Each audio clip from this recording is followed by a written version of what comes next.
episode of interview. Guest for today's evening is an amazing personality who works in the field of wildlife and also is a doctor by profession. So let's welcome Dr. Aneet Patel. Sir, welcome to today's interview. Thank you for taking out some time for this valuable session. Thank you, Pallavi. Hope you're doing well. My pleasure, sir. Sir, moving on to the first question. Please share the story about the start of your photographic journey. So basically, I was born and raised in Africa, and for that reason, I've always had this opportunity to see wildlife from a beginning. And ever since I was young, I always used to be fascinated by wild animals. So from a young age, I've been living in close proximity with wildlife. So it became very easy for me to begin my photographic journey from there, because from a young age, I would just go out there and start clicking about small birds or squirrels, lizards, and then eventually I got deeper into the wildlife photography segment, and now I'm I think right now I capture quite a lot of birds and animals, especially after coming to India. So yeah. Can you please share the background story from your journey from Africa to India? From Africa to India, well, that was a big transition for me. So there's a lot of difference between the wildlife which we have over there compared to the wildlife we have here.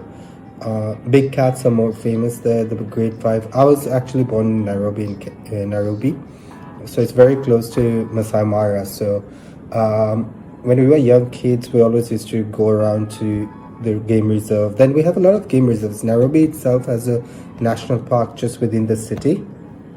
For that reason, it's very easy for us just to travel to the national park over there, and you get to see a lot of wildlife. We have lions there, rhinos there. All the wildlife which you see in Mara, we do have them over there. And quite a lot, even at our home, we had a lot of small birds, different species of birds, small animals, just mammals just come in, and we'd photograph that. At that time we had those, not the digital cameras, we had the film camera. So it was Dad used to capture those pictures, and from there we got interested in them. So that's how we moved. And then coming to India, obviously it was a different transition altogether. You don't get to see the great wildlife which you see in Africa, definitely, but I think India has its own set of wildlife which is great.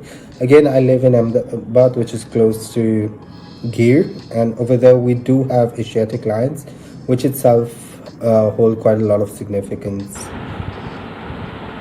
That's great. As per my knowledge, you are a doctor by profession. So how do you manage both your profession and wildlife photography? I think everyone makes sufficient time. I think everyone has time for their hobbies. It's just balancing it right and wrong. So being a doctor it is toll taxing, so doesn't allow me to stay in the fields long enough, but then it gives me an advantage that I tend to study a lot about my animals before going to the site, because I want to make sure. I will not have the luxury to go there like 5 or 6 times. Maybe I'll have a luxury to go there once. So whenever I have a luxury to go there, I try my best to make sure that whenever I go there, I capture that species. So I tend to learn about my species beforehand than going there. So that way, even in a short visit, I'm sure or certain to capture the animal which I'm looking for in most instances. You have a publication in film My City Ahmedabad about black-headed ibis. So please share the story behind this. The black-headed ibis story. So me and my friend, we were walking down the canal. This was I think it was Sunday morning, if I'm not wrong. It was quite early in the morning, and right across the canal, we saw a group of black-headed ibis perching on a tree, which is quite rare in itself. Normally you see them isolated, but we saw a huge flock of them over there. So when we went ahead, actually I was trying to, this is how I do it. We were capturing different ducks at that time. And all of a sudden, the black-headed ibis just flew from there, came around across us, and just sat down at the canal. And all of them were facing in one direction. Lucky for me, my camera was just ready to take the shot. I just took the shot, and within a blink of a second, all of them flew away. And that was a memorable shot. And when I put it on Instagram, the Wildlife India really wanted to publish that on their magazine, and I think that was greatest honor for me, because I think in wildlife photography the most important thing is being recognized in your field, because that's the most important. That drives your passion. Absolutely, and it was a wonderful experience. And Thank you. how do you prepare yourself before any wildlife tour? So as I mentioned before I go to any tour, I try to. So the first thing, like whenever you go to any location, first find out what species you're targeting in that location.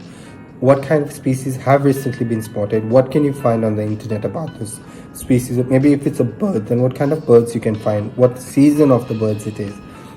Second thing, and I think this is the most important thing, is whenever you go to a new location, try to meet the locals over there, because the locals are the ones who will guide you to where the birds are. You can spend your whole day just going around a bush or in the jungle without actually capturing anything. But if you know exactly where to go and where the birds can be found or where they were last spotted, it really makes your work easier. For me, that's important because that saves a lot of time. I think knowing the place beforehand, knowing the species which you're targeting, and having local people in assistance with you, or fellow photographers who've been there recently, they can give you tips or hints. So that makes it easier, because most of these places, if you just randomly walk over there, trust me, it will be very hard to capture something meaningful. My next question was on animal behavior is only mastering the animal behavior according to you, which you have already answered. So any incident that you like to share from your field with us? Incident? Yes, relating to wildlife photography tools. I think for me the most interesting incident was probably the leopard experience which I had. So where we stay in Gir, there is a river which goes by the river, and just across the river we normally walk there. Like, we've always been walking there without any concerns till date. So one fine evening when we were walking back, we had, all of a sudden I saw an animal walking in front of me. Because of the sheer size, I initially thought it's a lioness, and she just kept slowly coming in front. And when it came in close proximity, I came to realize it's a leopard. Normally leopards shy away from people and run away when they see people. They're very shy animals. But in this case, it was a different scenario. It just came and sat right in front of us. I've never seen a leopard actually sit in front of you. So when it came and just sat in front of me, that was, for me, one of the most beautiful moments. But my bad luck was I didn't have my camera on me, so I couldn't capture it. But for me, that was amazing, because it sat there for like a good 2 or 3 minutes, and that's a rare thing. And I've never seen such sheer size of a leopard before. And we were walking, so the fear, excitement, everything all together. Then the fact that it was in so close proximity to where we had put up, so that was interesting. I think that was one of my best experiences, and surprisingly that happened in India. So yep. So it's indeed a training experience.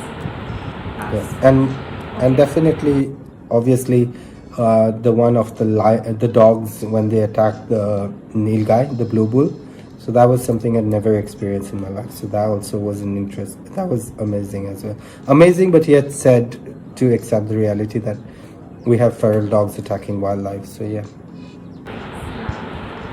Do you face some challenges in the field while photographing the animals or birds? Definitely yes, in India. I think one of the greatest challenges is that most of the spots, once people know about it, they flock over there. And I don't mind people flocking over there, but then due to the nuisance and the way the people behave, like recently we found this place where it was an isolated pond, and we found greater flamingos there. If you see my Instagram profile, Yes. I've captured a few flamingos there. So we had a group of people who decided to fly their drones right into them, and that just chase them away. They never came back to that place. So I think that is a concern for me, and I think obviously wildlife conservation is a big concern. We're losing a lot of forest space for them. Again, India is in on paper, like, we are increasing our forest space, so that's a great thing. But definitely we are losing some wildlife here and there. So, what's your favorite photo location? Gir, Sasan Gir, definitely. I think anyone from West Gujarat would mostly be Gir, because I'm a lion guy, so I love that place, and you get to see everything: paradise, bird flycatchers. But definitely, it's one of my favorite places to go for photography. Wow. So, what are the gears that you are currently using? So I'm using two bodies. One's a 5300 Nikon, one's a D850. For lenses, I have quite a lot of lenses. I have a 200, 500, 75, 300, 50 mm prime, 35 mm prime, 85 mm prime. Those, I just have them. I don't use them a lot. Then I have, I think, 7120. I have quite a few gear. I mean, I've collected quite a few.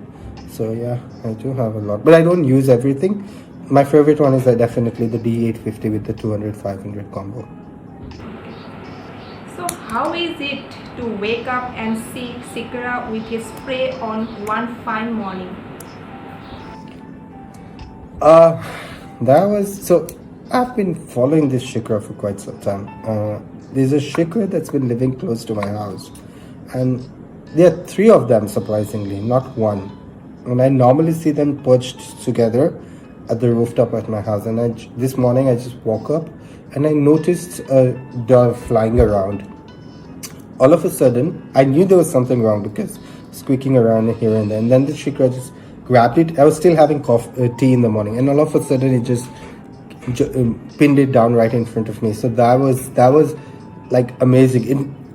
I ran up, got my camera gear, and came down, and she had just pinned it down. She had still not killed it. She just pinned it down and kept it over there. So I think that was an amazing experience, because this is a capture which you try to get in a jungle place, but getting this in an urban area is a great thing in itself. Yes. What about your future projects, or what are the goals that you have set in your mind in the coming days? So related to wildlife photography? Definitely. My future goal would be, I want to capture as many birds as I can in India. I want to make a documentary on some raptors which are there in the little run of Kutch. So my gear is not equipped to do that for now, but definitely that's something I want to try in the near future. I would love to capture the foxes, because that's something interesting, which is there in LRK and the hyenas over there. So I'd love to go there and capture them. So that's something in my mind, and it's something I'm going to do over 5 years period. It's not something, photography is not, wildlife photography is, you always have that opportunities which you miss, and I've missed many. So every time I come home and look at something, and I'll be like, okay, fine, I missed the shutter speed was a bit low, or maybe the exposure was down. So over 5 years, I do want to capture all those birds and raptors in LRK. So that's next on my target list. Okay, for only 5 years you are in India. I've been here for 2000, effectively from 2018. So after that you will go back to Africa? No, definitely not. But I'm born and raised there, so I can definitely fly around there. But not as such. This is my base now. But you have your origin from India? My parents were born in Kenya, so my mom was born in Kenya. My dad was born in India, so yeah. Really, we got to know some cultural perspectives from you too. Hello? How do you think photography can change people's attitude towards few endangered species? I think it does because remember one thing. Hunters were the best conservationists, if you knew that. When you hunt an animal, initially it started with hunting, right? When you hunt an animal, you get to know about it, you learn about it. Now it's changed. People don't hunt it, now they capture it with their camera. So it's the same thing when you're learning about. If more and more people come into photography, more and more people know about environment, more and more people know about wildlife, more and more people know about the way they live, the ecology, then there'll be more efforts in conservation towards it. The more the people will be aware about it, the more the conservation efforts will be there. The more they know the importance of why you should keep a tree, the more they know the importance of not littering, the importance of not making noise, etc. The more the conservation efforts. And then definitely, if people become interested, they will spend money. That's very important. When you go to a new forest or a new area, every time you go for those tours, every time you spending some amount of money, remember a part of that money, quite a significant chunk, goes into conservation. And that's important because they pay huge amounts of money. A lot of money goes into conservation, and that's necessary. Having large pieces of land and just taking care of them, just having people look after them, that cost can only be recovered from tourists or photographers like us. Yes. We are to the end of this session, and now I would like to know from you some tips for wildlife photography for the young aspirants. So my first tip will be try as much. So in India, most of the people shoot on aperture mode. I would recommend that go on manual mode with auto ISO. That's something I learned abroad. Most of the foreign photographers use manual mode with auto ISO. Second thing, before going to any location, scout the location, know the place. Preferably before actually going to photograph any place, try to understand what kind of animals are there, what race. Now it's so easy. You just go to Instagram, hashtag that place, and there'll be other photographers who will have tagged that place. So you'll have a rough idea what kind of species you're going to get over there, what kind of animals you'll get over there. So accordingly prepare for your trip. And that's important because you don't want to be in a situation where you go somewhere and you're not adequately prepared for that kind of area or shot. So yes. Another tip, just be yourself. The more you love nature, the more you learn more about it. And keep taking more photographs. The more you take, the more the opportunities you'll get to, you'll be a better photographer in the future. Yeah, that's exactly what I was thinking. And that's it, just scout the place, know the place, check your gear, try shooting on manual mode. Keep your distance from wildlife, Don't go too close to them because sometimes you just scare them and they can actually harm you. Get to know more people, take more photographs. So these are some of the tips that I would recommend. Really, this will be beneficial for the young parents. Sir, today you have shared a great storytelling from your field, from your experience, and I must say you are truly an inspiring personality. Thank you once again for taking out some time from your busy schedule for this interview. Thank you. Audience, if you like watching today's video, make sure you have subscribed to my channel. Hit the bell notification so that you can get notified every time I upload a video. I will be back soon with a new one. Till then, thank you so much. Bye.